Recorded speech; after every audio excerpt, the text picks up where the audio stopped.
Yeah.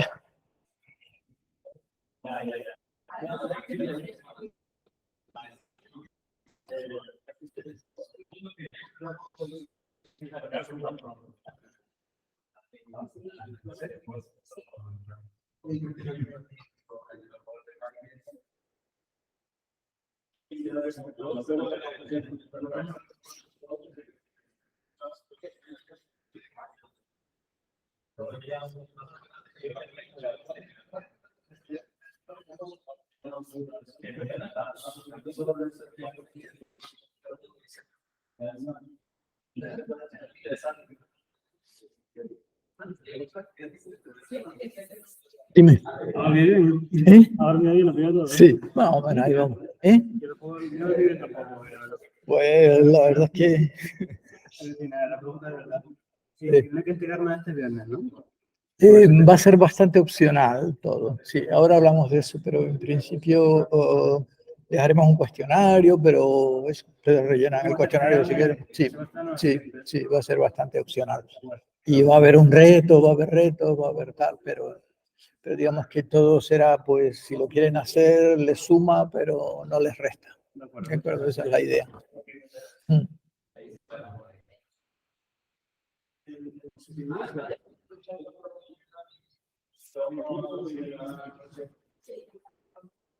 Bueno.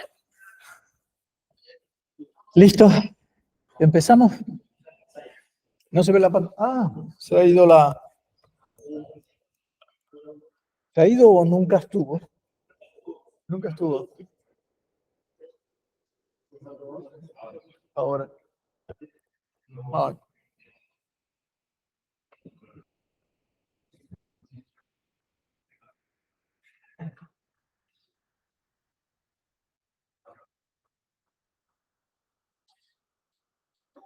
Bueno, recuerden rellenar la encuesta del alumnado.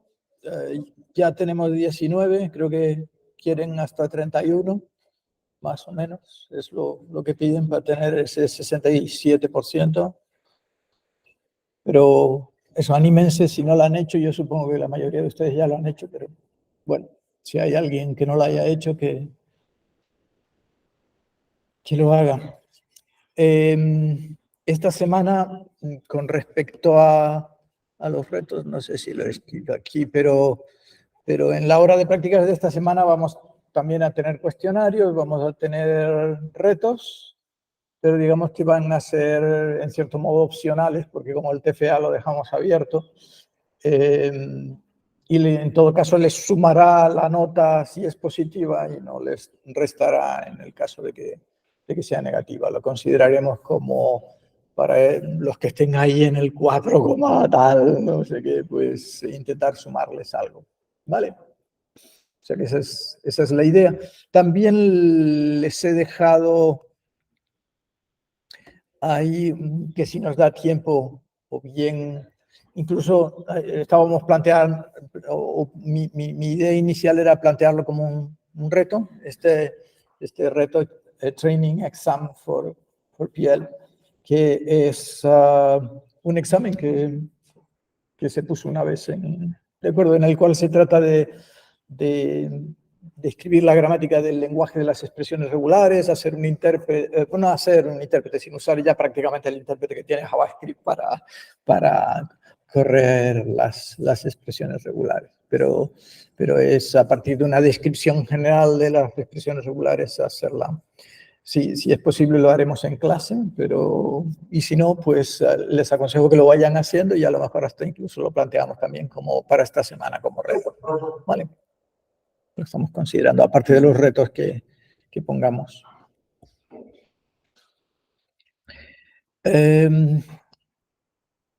Eso ya lo saben. La idea es que la semana que viene, martes, miércoles y jueves, yo lo que estoy pensando es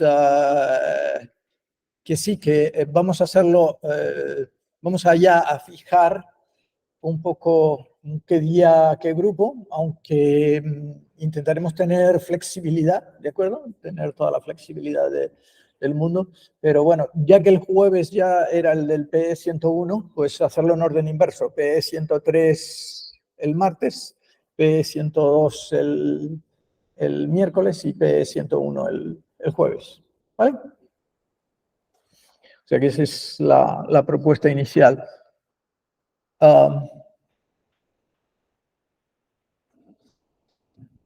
Y no sé si alguna duda más, alguna pregunta que tengan acerca de...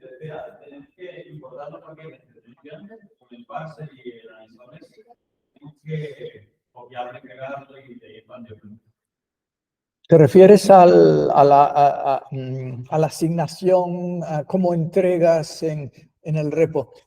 Realmente no nos hemos metido nunca mucho en eso.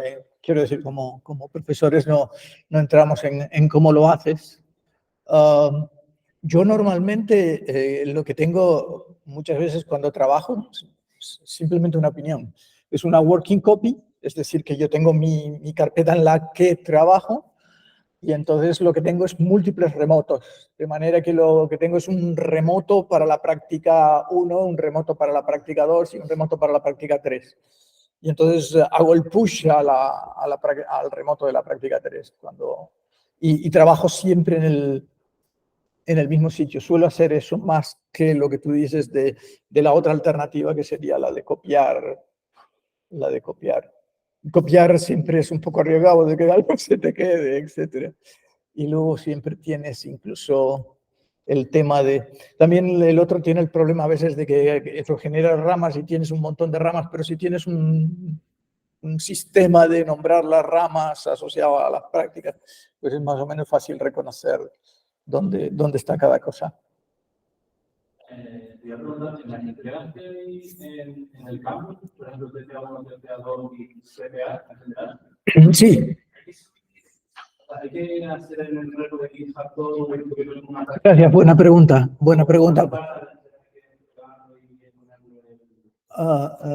Sí, es una pregunta muy natural y una buena pregunta. Me alegra que, como se dice habitualmente, me alegra que me la haga, porque en cierto modo estaba indefinido y es bueno que lo definamos.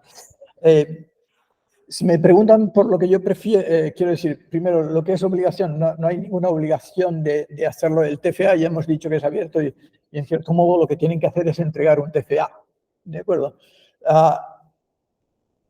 Como un intento de facilitarles las cosas, se ha hecho una tarea TFA1 y una tarea TFA2 con sus correspondientes asignaciones que pueden utilizar esos repos y entregarlos. Y es incluso lo que yo como profesor prefiero, es decir, que prefiero incluso tener, digamos, la tarea análisis sintáctico y la parte sintáctica y la tarea del intérprete del TFA, y luego lo que pasa es que en ese caso tienes que hacer tres push, un push al sintáctico, un push al intérprete y un push al final. ¿De acuerdo? Lo que hablábamos antes, un poco tu pregunta de los tres remotos. Tienes la misma working copy, pero con tres remotos y haces los correspondientes push. ¿De acuerdo? Yo prefiero que trabajen así. Pero no existe obligación de hacerlo así. No existe obligación de hacerlo así. No sé si eso responde a tu pregunta. ¿Más dudas? ¿Más preguntas? ¿No? Vale. Bueno, pues creo que no se nos escapa. Bueno, seguro que algo se nos escapa. Pero bueno, vamos a seguir con la parte del TFA. Vamos a seguir contando la parte del TFA que se refiere a la sintaxis y a la interpretación. Tengo una pregunta con selección de TFA, que es sobre el código. En el Zero Lens hay una función que es column transformer. Column transformer. Sí, sí, sí, vamos a hablar de eso. Vamos a hablar de eso. Lo que no entiendo es por qué le estoy dando aquí y a ver si se ha muerto el servidor. Ventana. No, el servidor está bien. Sin embargo, cuando cliqueo aquí en este... Ah, no, sí, sí estoy. Sí he respondido. Lo que pasa es que como empiezan igual, no era capaz de reconocer que estaba en una nueva página. Vale, bueno, pues vamos a ver. Habíamos hablado de cuáles eran las extensiones, habíamos hablado de que tienen que bajarse la release de EVM que está en el template, eso todo el mundo lo tiene claro, ¿no? No hay ninguna duda acerca de eso. Y vamos a añadir, pues esto, indexación con comas para obtener múltiples atributos, como aquí en A de 0,2, y creo que eso lo habíamos hablado. Y entonces, cómo eso afectaba a la gramática, es decir, cómo applies ahora es dos cosas. Una son las llamadas que serían f de paréntesis x, paréntesis y, etcétera, las llamadas anidadas, y otras son las properties, o sea que ahora la apply puede ser un apply de llamadas o un apply de properties, y las properties es prácticamente lo mismo que las llamadas, pero con brackets, ¿de acuerdo? De hecho, vemos que hay como un isomorfismo, como una cierta, es casi el mismo patrón, acceder a las propiedades que llamar a las funciones, y es incluso lo que estábamos haciendo. Entonces, eso. Bracket expression, de hecho, se parece mucho a una llamada, solo que son corchetes en vez de paréntesis. ¡Ay! ¿Qué fue lo que hice? Esto también lo habíamos hablado. También habíamos hablado, me parece, que de sintaxis y semántica y qué pasa cuando una frase es sintácticamente correcta y semánticamente incorrecta, y cómo eso ofrece oportunidades para introducir nuevas semánticas. Y me parece que nos habíamos quedado un poco aquí, es decir, esto también habíamos empezado a verlo, pero era lo del carrying, lo del meter el carrying en nuestro lenguaje. De acuerdo que se pide en esta pseudo práctica, la idea es que cuando a una función tú le aplicas corchetito en un argumento, es como si el argumento fuera una property de la función, y eso lo que hace es que retorna como property de la función una nueva función, que es la función currificada. ¿De acuerdo? De manera que, por ejemplo, si tengo una función como esta, que lo que hace es que la función f lo que hace es que suma sus dos argumentos, pues si... Ay, no, este sería un ejemplo de... ¿Dónde está el ejemplo? Aquí arriba, perdón. Sí, bueno. Por ejemplo, la función suma, que ya está predefinida en EG, si yo le aplico corchetito 4, ¿de acuerdo? Más corchetito 4, es la propiedad 4, digamos que estamos diciendo como si la función más tuviera una propiedad que fuera 4. Y eso lo que devuelve es una función que suma 4, ¿de acuerdo? Que es la currificación del más, ¿se ve? De manera que si aplico más 4 a 2, pues me da 6. Se ve. Y en este caso, en el intérprete que tienen, pasado de la release, la suma, la resta, la multiplicación y la división, digamos que admiten un número variable de argumentos. Están implementadas con un reduce.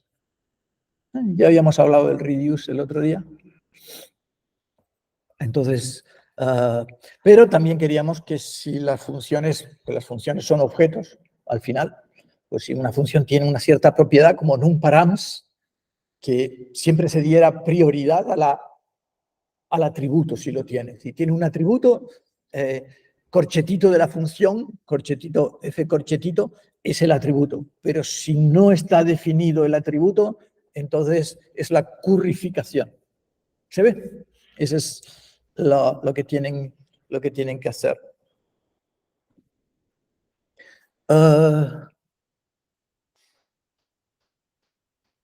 Y eso, bueno, y esto tiene que ver con la pregunta que tú hacías. Es decir, vamos a introducir también en esta práctica y en la siguiente el DOT. ¿De acuerdo? De manera que vamos a poder hablar de A punto B, donde si tienes un objeto A, pues puedes hablar de la propiedad B del objeto A. ¿Vale?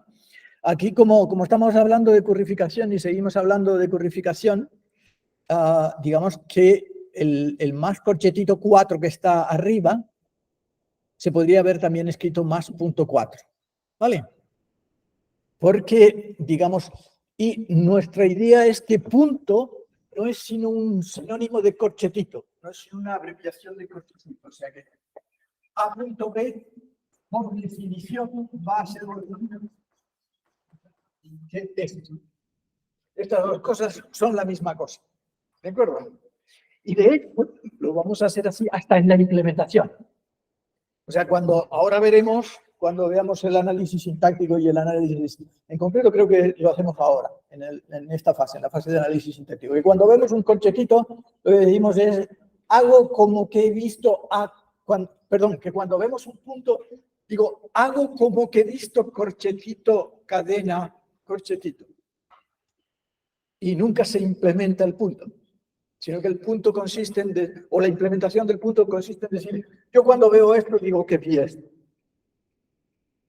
Con lo cual lo que hacemos es, en cierto modo, como una transformación de la entrada y convertimos esta entrada en esta entrada. Y luego decimos, es lo del matemático bueno, no voy a contar el chiste. Pero es decir, no lo hago y lo reduzco al caso anterior. Vale. Entonces, sí, bueno, yo creo que luego vendrá aquí o sea que puedo seguir esta historia.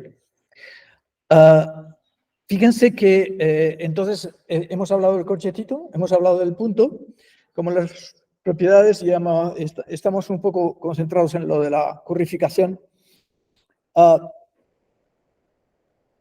Pero en el caso concreto de la currificación, ¿no? O sea que ya hemos dicho que más puede tener una propiedad que es 4. Pero vamos a hacerlo también por mantener una cierta simetría en el lenguaje. Vamos a admitir, bueno, y de hecho esto se hace también en muchos lenguajes, en concreto JavaScript, los números tienen propiedades. Y yo puedo hablar de, pues yo qué sé, de las propiedades de un número o de las propiedades de una string. Por ejemplo, las strings suelen tener la propiedad length. ¿De acuerdo? Entonces vamos a hablar de las propiedades de los números, pero incluso por mantener la simetría en el caso de la currificación, quiero que me mantengan los métodos más por dividido como si fueran métodos de los números. ¿Se entiende? O sea que el número 4 tiene un atributo que es más, un método que es más, que es la corrificación del más sobre el 4, es sumar 4. ¿Se ve? Y puedo escribirlo así, 4 más, o por supuesto, como ya hemos dicho que el punto no es mencionado el corchetito, puedo escribir 4 punto más. O sea que queremos que en nuestro lenguaje esto funcione. De manera que 4 por corchetitos, y luego corchetito, y el corchetito, por supuesto, se puede anidar. Es decir, que dices el multiplicar por 4, pero si le hago un corchetito 5 es multiplicar por 4 y luego la currificación será multiplicar por 5, el multiplicar por 4, con lo cual será multiplicar por 20. ¿De acuerdo? Y luego ya pues puedo recibir un argumento, como en este caso 3, y eso debería de dar 60. ¿Se ve? Pero desde aquí hasta aquí, 4 corchetitos asterisco, corchetitos 5 es la función multiplicar por 20. ¿Estamos? La idea es mantener una cierta simetría, que es una cosa buena en los lenguajes. No sorprendes al programador, las cosas funcionan como el programador espera. Se ve, ahora entraremos a cómo hacerlo, pero digamos que esto debería de funcionar y debería de dar los resultados que esperamos. Entonces, a la hora de introducir el punto, porque ya las properties creo que la habíamos discutido en la gramática o no. ¿Cómo introducir las properties en la gramática? No me acuerdo. No sé si... Bueno, me alegro mucho de que ustedes tampoco se acuerden. No sé si no se acuerdan porque yo no lo dije, pero yo siempre me alegro cuando alguien no se acuerda porque así me siento menos olvidadizo, me siento mejor. Bueno, pues entonces vamos a hablar de eso, de cómo introducimos las properties. Les voy a enseñar la solución o una solución. Solución no existe una única, pero una solución que tengo por aquí, ¿de acuerdo? Pero que ya tiene en cierto modo casi todo lo que se pide. Así que esto es una buena ayuda. Por supuesto, tenemos que escribir el analizador léxico, tenemos que construir toda la librería de soporte del árbol, ¿vale? Y luego tenemos que indicar que ese es nuestro analizador léxico y el lenguaje no cambia en el sentido de que el lenguaje todo eran expresiones. Luego, un programa es una expresión. ¿Vale? Todo van a ser expresiones seguido del final de la entrada y ya eso es lo que tal. Tenemos nuestro programa en Early.js y ahora expresión, ¿vale? Vamos a ir a las properties. Expresión es o string o number, o regesp, ¿de acuerdo? O sea que es el mismo, o si quieren, word y applies. Olvídense por ahora de las líneas 30 a la 32. Y lo primero que vemos aquí es una diferencia, y es que, claro, una string puede tener properties. Yo puedo hacer corchetito length o punto length. ¿De acuerdo? Por eso ponemos aquí optional properties. ¿Se ve? Y un número también puede tener properties. De hecho, ya como hemos dicho, que los números van a tener como properties incluso la corrificación de las funciones y el más va a ser una property del número. ¿De acuerdo? Pero además pueden tener otras properties, los números, ¿vale? Entonces, y otros métodos, también los números pueden tener properties. Yo no sé si en este caso hemos mencionado las expresiones regulares, pero pueden planteárselo ya, porque es para el trabajo fin de asignatura. ¿Cómo meto las expresiones regulares dentro del lenguaje? Y evidentemente, como ven, las expresiones regulares están ya introducidas casi a nivel léxico, es decir, que introducimos un nuevo lexema que es expresión regular, ¿vale? Que en este caso, pues lo que vamos a hacer es, a ver, cat examples, algo que empiece por regesp, gesp.eg, por ejemplo. ¿De acuerdo? Y una expresión regular la vamos a escribir así, por lo menos es la propuesta que les hago yo, que es escribir la letra R, seguido de una barra de división, seguido de la expresión regular, seguido de otra barra de división que indica el final de la expresión regular, seguido de las opciones. Por ejemplo, en este caso hemos implementado incluso la opción X, que significa puedo poner blancos en la expresión regular y puedo poner comentarios en la expresión regular. Ya discutiremos si lo hacen, cómo pueden hacer eso. ¿De acuerdo? Pero hemos extendido el concepto de expresión regular. Las expresiones regulares normales, las de JavaScript, no permiten blancos, ¿de acuerdo? Y no permiten poner comentarios. Aquí tenemos una expresión regular con paréntesis, con nombre y con... ¿Se ve? ¿Vale? O sea que hay que atacarlo a nivel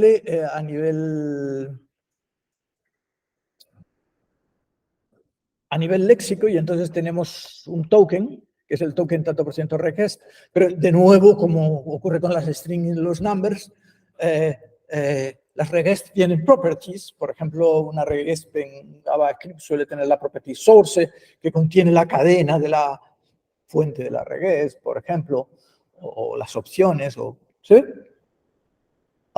y tiene métodos como exec, test, etc. Vale. Estas tres, como dije, por ahora vamos a pasar de ellas un momentito. ¿De acuerdo? Y entonces, si te olvidan de esas tres, el lenguaje es prácticamente el mismo de antes, solo que hemos añadido optional properties para las string numbers and regex. Bueno, ya hemos añadido las regex, que tampoco estaban. Si quieren, olvídense de las regex. ¿Vale? O sea que está prácticamente igual que antes, o casi igual que antes. Solo que ahora el concepto de apply, que eso ya eso sí creo que lo habíamos discutido, porque me parece recordarlo, eso sí lo recuerdo. El concepto de apply cambia, porque ahora el concepto de apply en la versión inicial eran todo llamadas a funciones, solo existían las llamadas a funciones. Y ahora decimos, no, hay dos tipos de apply. Está el apply de property y el apply de llamada a función. O sea, accedo a propiedades del objeto o accedo al objeto como si fuera una función y lo llamo con argumentos. ¿Vale? Y entonces, por eso decimos los applies, hay dos tipos de apply, los calls y los properties. Pero un apply puede ser un null porque queremos tener un identificador a secas. Claro, en nuestro lenguaje queremos poder hablar de A, del objeto A. ¿Vale? ¿Hasta aquí bien? Y luego, ¿qué son las calls? Las calls no necesitan presentación porque son los antiguos applies. Es decir, que los calls ahora son paréntesis expresión apply. ¿Vale? Fíjense que no decimos paréntesis expresión cal. ¿Se acuerdan? ¿Por qué? Porque si yo aquí pusiera paréntesis expresión calls, ¿qué le pasaría al lenguaje? ¿Qué? Que no podía poner corchetes, que no podría poner corchetes. ¿Y qué es lo que habría perdido? Habría perdido expresividad. Habría perdido expresividad. Es decir, que si yo empiezo a llamar y digo f de paréntesis, bueno, de paréntesis 4, ¿de acuerdo? Claro, a lo mejor f de 4 me devuelve una raíz. Si me devuelve una raíz, a mí me encantaría poder escribir 5. Pero si yo pongo calls, ya no puedo poner escribir 5. Por eso es que nos volvemos para atrás recursivamente a apply. ¿Estamos? Y lo mismo con las properties. Con las properties yo puedo indexar en una property sub2 o sublength, pero me interesa, si eso retorna una función, me interesa a lo mejor poder llamar. Con lo cual mantengo la expresividad. Por eso properties es bracket expression applies. Pero básicamente son absolutamente simétricas. ¿De acuerdo? Y luego hemos añadido una regla que es selector, que es la del dot. ¿De acuerdo? Selector va a ser el dot. ¿Lo ven aquí? ¿Lo ven? Que selector es el dot. ¿De acuerdo? Selector applies. Pero si ustedes lo ven que se trata prácticamente igual a nivel semántico, a nivel de creación del árbol, a nivel de creación del AST, se trata, el selector applies, se trata prácticamente igual que el otro. Es decir, dices, tienes que construirme un árbol de tipo property, ¿vale? Build-kind property es una función, es la función, ¿de acuerdo? Build-kind es un objeto que tiene dos atributos, property y apply, pero que son prácticamente la misma función. Y entonces ahora entraremos en cómo es esa función o cómo son esas funciones. Pero como eran tan parecidas, pues he construido un objeto que tiene dos funciones que son prácticamente la misma función. Pero vemos que el punto se trata igual que prácticamente el bracket. ¿De acuerdo?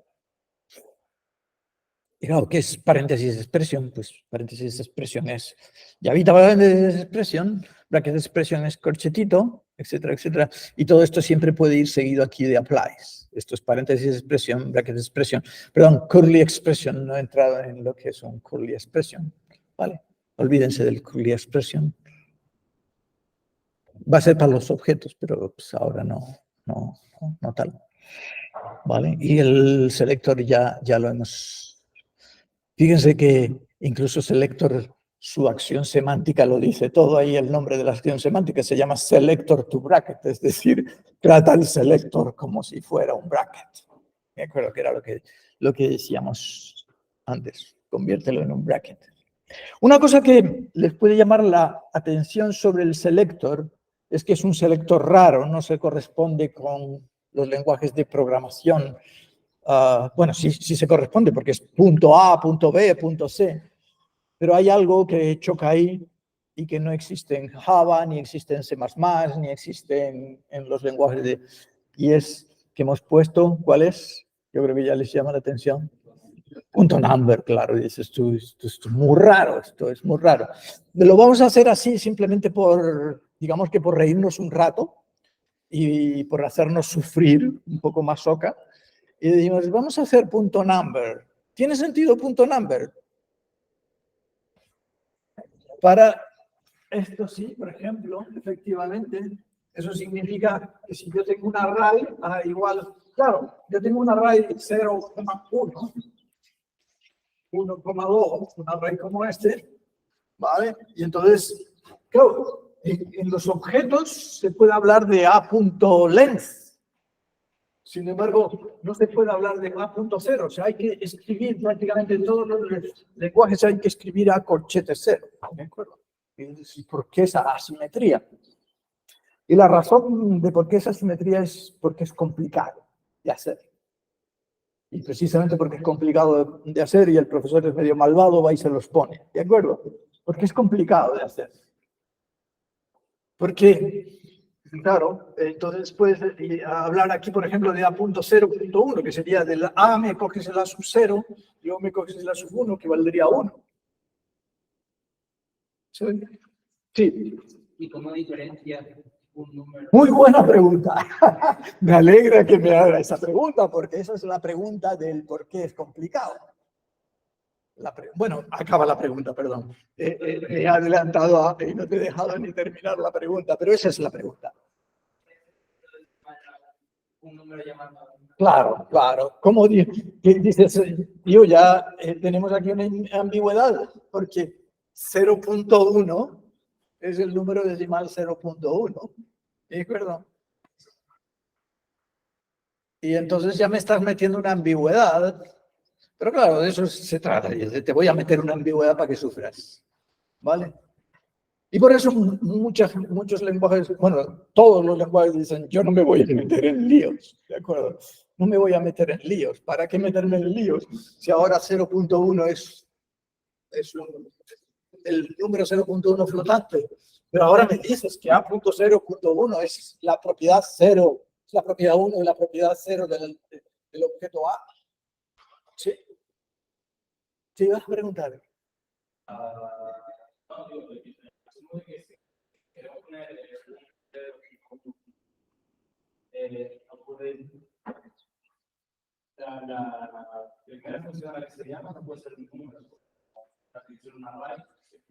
Claro, claro.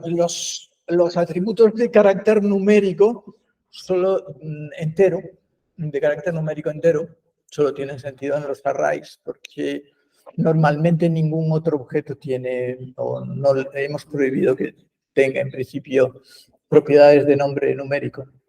¿Se podría agregar con que la expresión regular del número después de un punto vaya siempre un dígito y así podemos distinguir? Sí, sí, es decir, ese es el debate. ¿Cómo se arregla?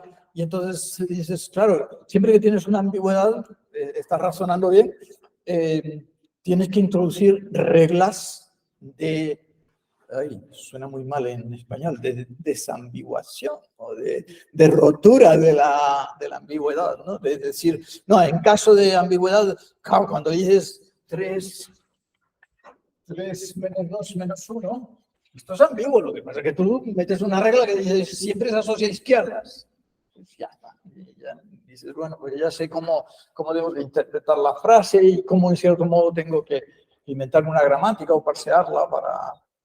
Entonces tendremos que meter una regla y una regla, por ejemplo, podría ser lo que tú estás diciendo de no, mira, si viene un dígito, vale, no sé, que sí, que eso es, de hecho creo que es más o menos eso que tú dices, o parte de la solución está en eso que tú dices, o que estabas proponiendo.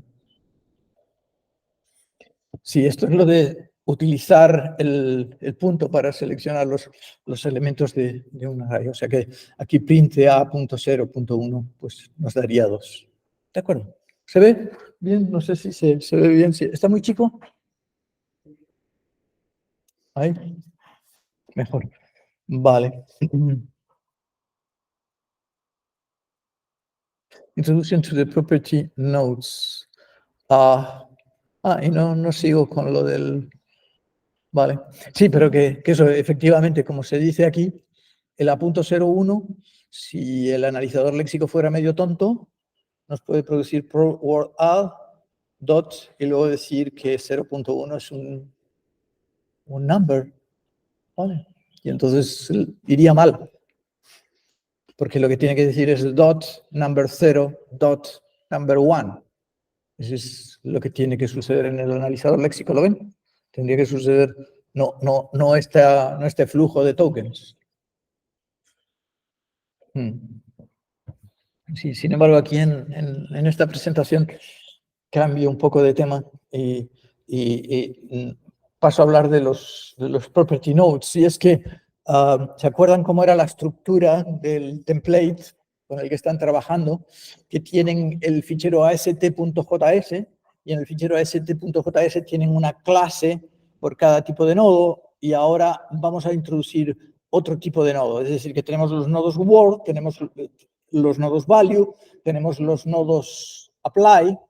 Ahora vamos a introducir un tipo de nodo nuevo y me parece que a lo largo de esta discusión lo voy a llamar property, porque básicamente van a ser los nodos, son los nodos como se llaman en los árboles de JavaScript, lo que se llama, ahora no me sale, member expression, ¿de acuerdo? Sería el member expression de JavaScript, de los AST de JavaScript. Y entonces, en cierto modo, a estos nodos los vamos a llamar, por ejemplo, si tengo un 4.3 toFixed 2, ¿de acuerdo? El tal, fíjense que aquí este punto toFixed es una property, es un atributo de 4.3, ¿de acuerdo? Luego, ¿cómo es el árbol? ¿Cómo es este árbol? En la parte más alta que va a haber un apply, ¿no? Porque es una llamada a una función. Esto es una llamada a una función, es la llamada a la función toFixed con argumento 2. Luego, el árbol de aquí va a ser un árbol de tipo apply y el argumento de aquí, bueno, perdón, porque es un print, ¿de acuerdo? Me estoy equivocando.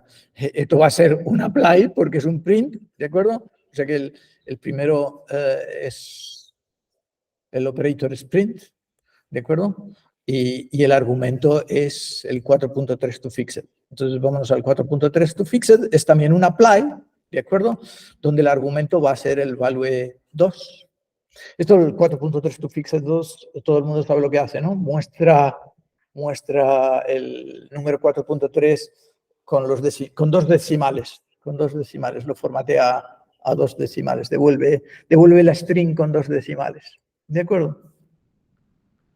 De manera que efectivamente creamos un apply porque es 4.3 toFixed 2, pero el 4.3 toFixed, ¿de acuerdo? Que es el operator, es un nodo de tipo property.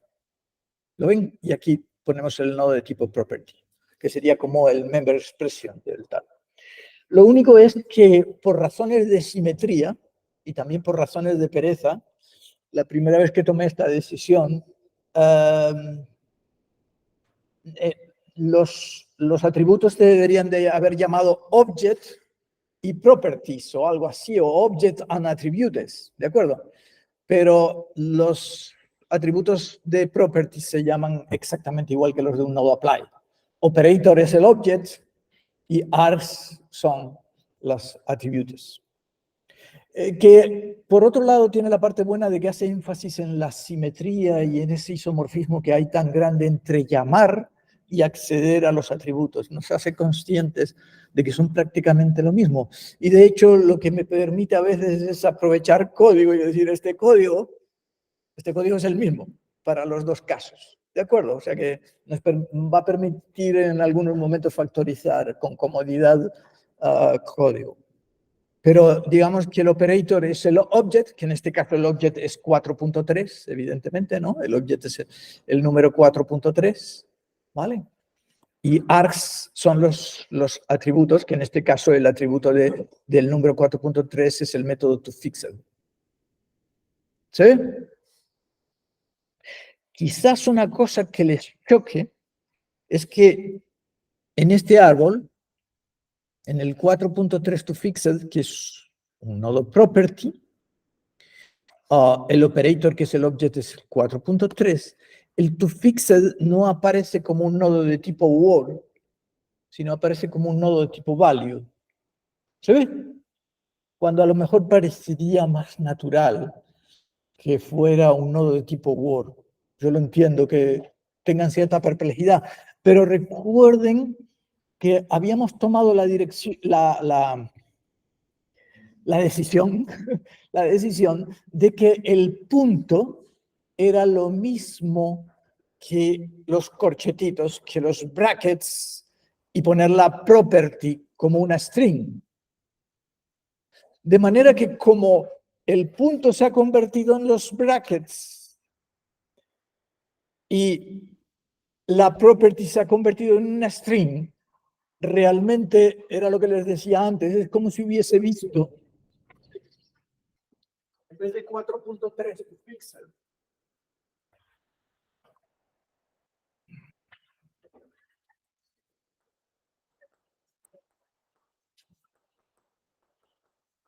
Bueno, pero vamos, esta es la parte que nos interesa ahora. Realmente lo que he visto es 4.3.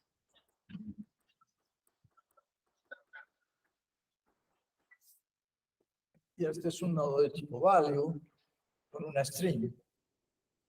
¿Se dan cuenta? Lo que hemos hecho es que el punto nunca se dio.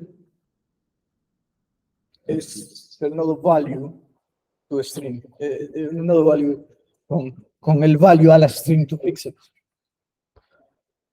Y por eso es que el nodo aparece así.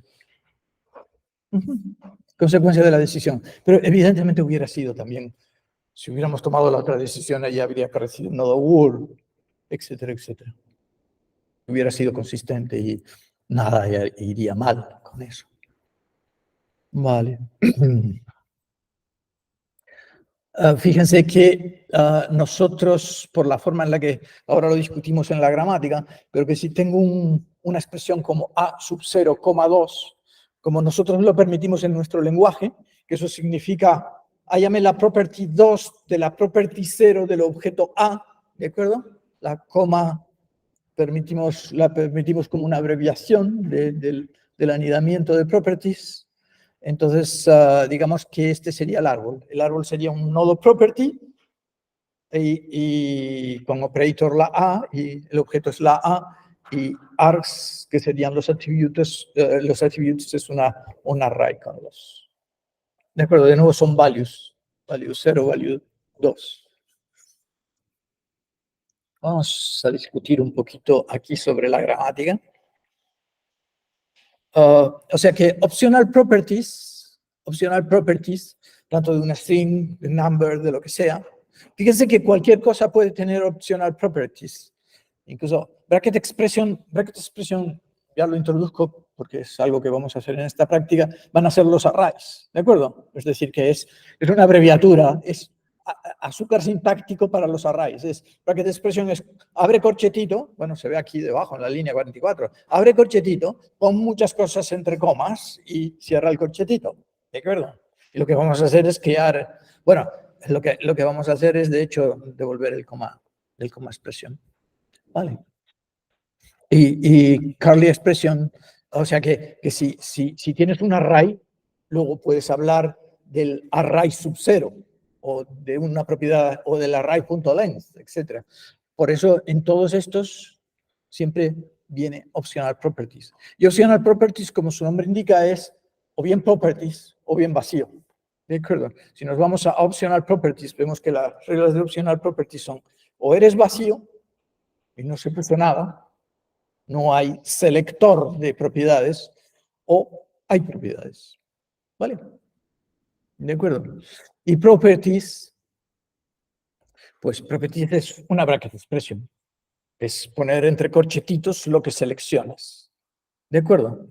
Lo que pasa es que las properties se pueden anidar y entonces podemos, una vez que tenemos una property, puede que eso sea una función y llamamos a una función y sería un call, o bien seleccionamos una property dentro del objeto resultante. ¿Vale? Por eso properties es bracket expressions applies. O bueno, o bien el selector, pero ya hemos dicho que el selector no es sino, nosotros lo estamos considerando como un pseudo o como un, ¿cómo se dice? Como un sinónimo de el bracket. ¿Vale? De manera que, y bracket expresión, pues ya lo hemos dicho, y coma expresión, pues eso, coma expresión, fíjense que puede ser null, y quizás tendríamos que controlarlo porque hay situaciones en las que no permitimos el null. Para llamar un método como tal, tendríamos que cambiar la clase fin, la clase value, perdón, y la clase apply, porque la forma que tenemos para interpretar eso, donde tú interpretas un value de string, lo que devuelve el string, pero aquí tú fixes no un string, es una función. Sí, sí, sí, vamos a ver. Sí, vámonos a st.js.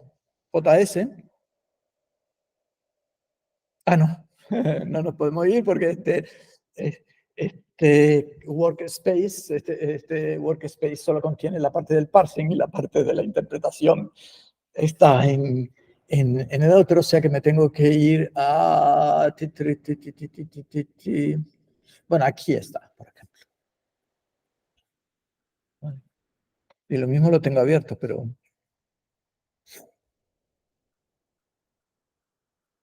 Y la pregunta es, ¿cómo afecta esto a la clase value? Y si quieren, voy a olvidarme de este left evaluate que está en la clase value. Porque claro, si hay un left evaluate en la clase value suena muy raro. Porque eso significa que puedo poner un valor en el lado izquierdo de una asignación. Vale, suena muy raro. Pero vemos que el evaluate sigue igual. O sea que el evaluate de tu float es la cadena tu float. Pero se va a interpretar en términos del contexto. Es decir, que en un nodo property, claro, ahora en los nodos property tenemos que poner un evaluate. ¿De acuerdo? ¿Cómo va a ser el evaluate? Vamos el constructor es trivial. Esto es un auxiliar. Y la pregunta es, en cierto modo, de nuevo, ¿cómo son los evaluates? Y vemos que el evaluate del value no ha sido tocado. ¿Cómo será el evaluate de un, bueno, y el left evaluate? Vamos a taparlo también. ¿Cómo se va a hacer el evaluate de un property? O sea, porque claro, el evaluate de un property es cuando tienes esto. Sí, bueno, lo podemos dejar así, 4.3 píxeles. Este mismo ejemplo. Ya vemos que el evaluate de tu pixel es la cadena tu pixel.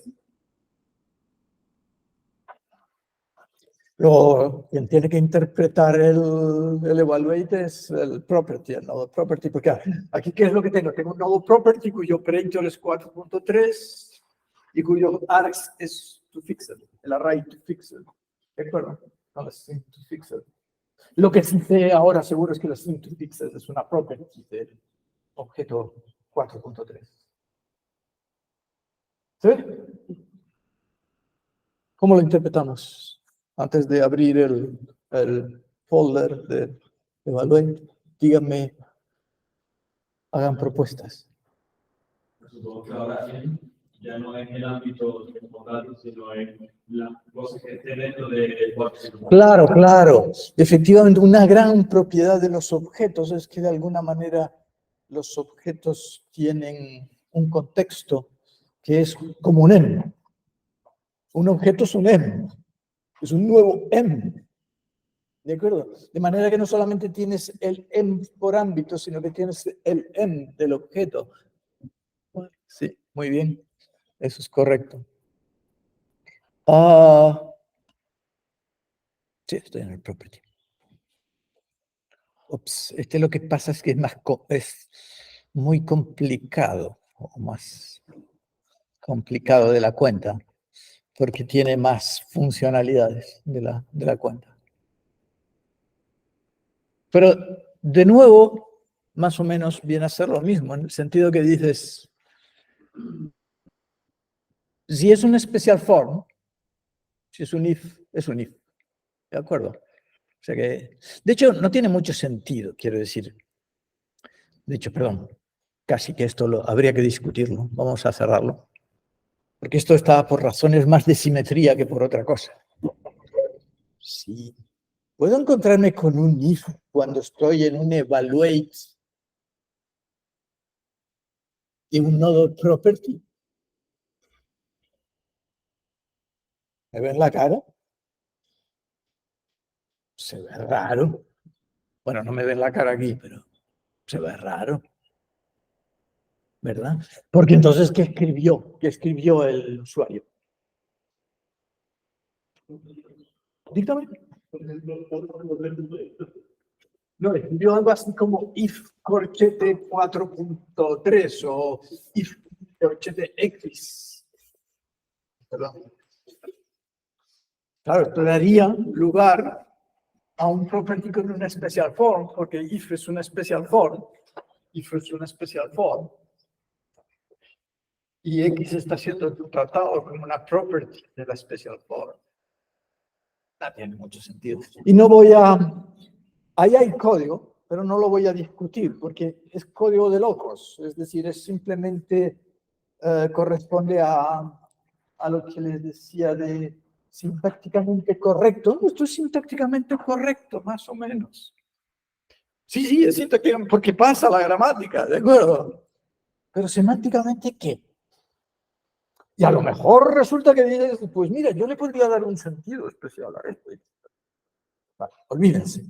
¿De acuerdo? Pero fíjense que hay un montón de situaciones que son sintácticamente correctas y que semánticamente, pues lo lógico es a lo mejor dar un taponazo y decir throw, o a lo mejor decir, pues me pongo a jugar, ¿vale?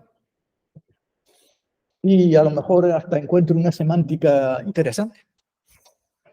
O sea que de esto nos olvidamos. Claro, ¿qué necesitamos? Necesitamos el objeto. ¿Cómo evaluamos el objeto? Pues ya sabemos que está en operator. Habíamos dicho que más bien habíamos tenido que llamar al hijo object. This.object.evaluate o this.operator.evaluate, porque lo hemos llamado evaluator. Y ahora lo que quedan de object es el object JavaScript. Ahora queda el array, ahora queda el float, si fue el float, queda el string, queda el object. ¿De acuerdo? Y luego, ¿qué hago? Pues en ARG están todas las properties, ¿de acuerdo? Pues tengo que evaluar las properties para que se conviertan en properties JavaScript, ¿de acuerdo? Que se conviertan en strings, en numbers, en lo que sea. Y ahora, bueno, props, sí, eso, hago this.arg.map, cada una de ellas, y las evalúo.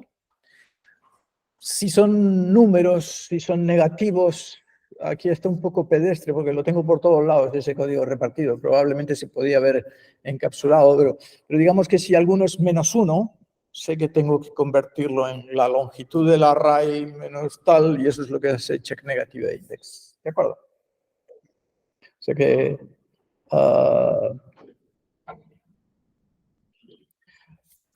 lo estamos haciendo solo para el 0 porque lo vamos a tener que hacer para cada uno de los...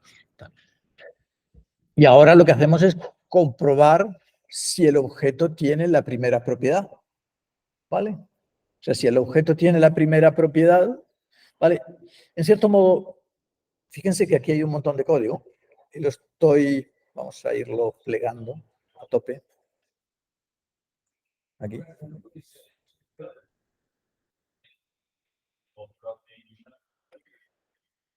Creo que había un caso en el que no eran equivalentes y que por eso está ahí. Pero ahora ha pasado tanto tiempo que no soy capaz ni de decirte por qué. Pero sí que recuerdo la rabia de decir, pero si son prácticamente lo mismo. Y entonces creo que había un caso que se escapaba. Es decir, que en un caso prop naming the objects actuaba como un salvador para pillar que lo otro estaba undefined. Vale, o sea que efectivamente son ese tipo de cosas que tú dices, Dios, deberían de ser lo mismo. Pero creo que sí está ahí, y lo malo es que ya no me acuerdo de cuál era la casuística por la cual... Pero la pregunta es, simplemente tenemos, efectivamente, el objeto tiene que tener una propiedad con ese nombre. Si me dicen to float, to fixed, si me dicen to fixed, el objeto number tiene que tener una property to fixed. ¿De acuerdo? Otra cuestión es cómo lo compruebo, y normalmente se comprueba nada más que con la primera, ¿de acuerdo? La segunda debería de ser equivalente, pero probablemente no es. Y no sé si hay alguna que es más general, a lo mejor se puede reducir a la que sea la más general, pero probablemente a lo mejor las dos no son del todo equivalentes. ¿Qué hay que hacer? De cierto modo, esta situación ya la hemos visto, porque fíjense que como nosotros permitimos las comas, no es este ejemplo, sino es más bien este ejemplo. Este ejemplo sería con uno solo, el sub-0, y no daría lugar a este bucle que está aquí. Pero ¿qué pasa si lo que dice es A sub 0,3,7? O si es un objeto B sub X, Z, o C.X.Y.Z.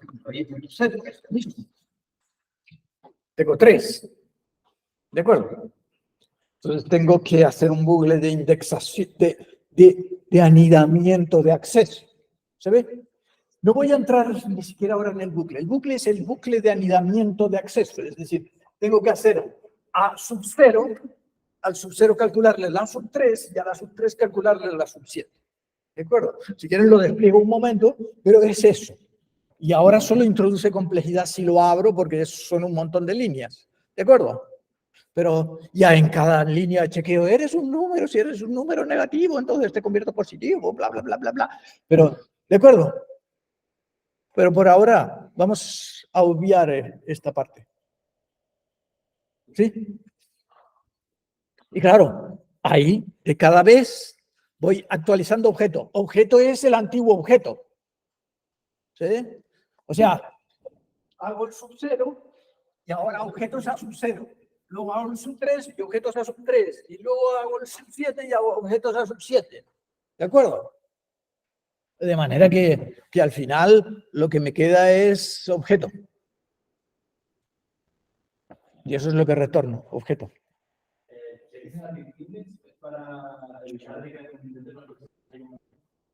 Es para ver siempre entre las properties. Tú puedes poner aquí pues sub menos 3 y sub menos 7. Y entonces como mi intérprete JavaScript no entiende el sub menos 3, digamos que lo hacemos nosotros aquí, incluso a nivel sintáctico. Digamos, cada vez que veo un sub menos 3 es la longitud del array menos 3. Más 1.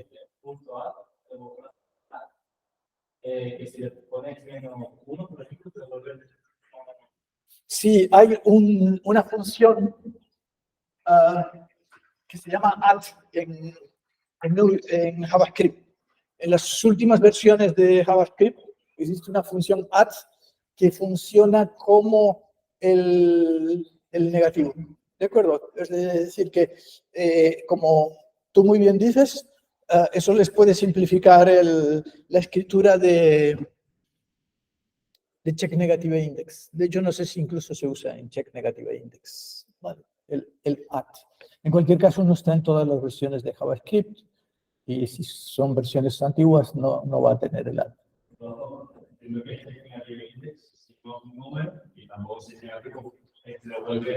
Evidentemente. Si me viene una X, ahí te queda la X. ¿De acuerdo? Si vino un número 4, ahí te queda el 4, ¿vale? Ahora, si es negativo, ya digo, pues entonces es de un array, etcétera, etcétera, y tal.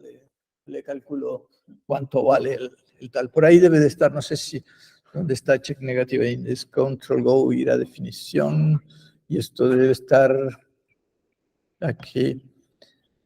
Sí, lo que dice es, si es un array y el elemento es negativo, lo calculo, y si no, devuelvo la string. ¿De acuerdo? ¿Cómo era para ir para atrás? Ya no me acuerdo de dónde estábamos. Esto está en registry.js y estábamos en ast.js. Vale.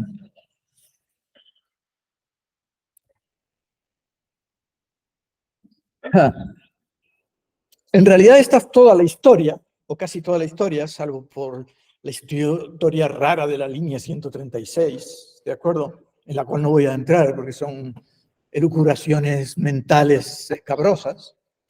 Pero fíjense que en la línea 172 también he puesto algunas otras cosas. Dice, if the object is a function,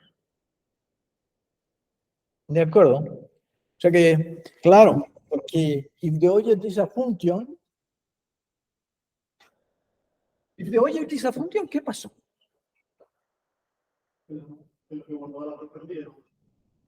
No, if the object is a function es que the object is a function.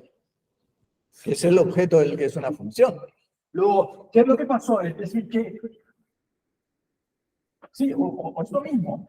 Sub 0,3, pero entonces, ¿qué pasó? Que A is a function.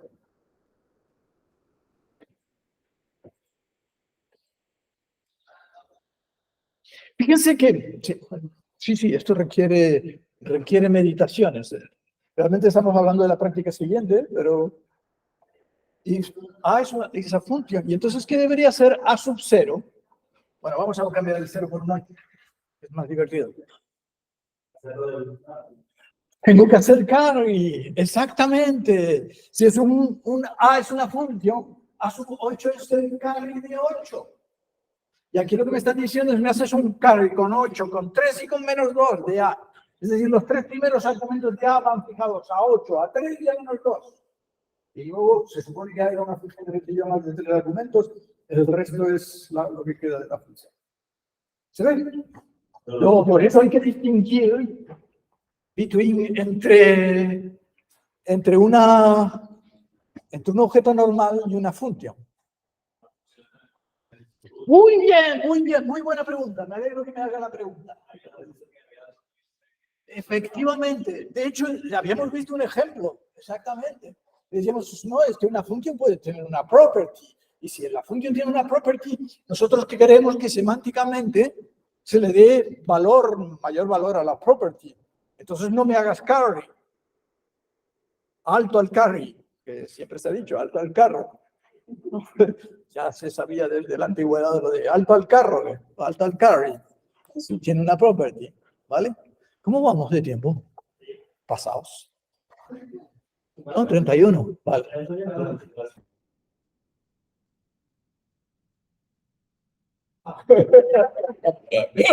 No, pero bueno, por consideración a ustedes.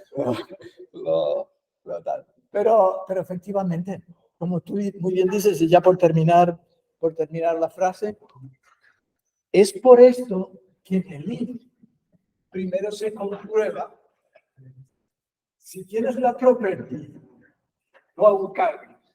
Pero si eres una función y no tenías la property, entonces es una pseudo property y hago carry.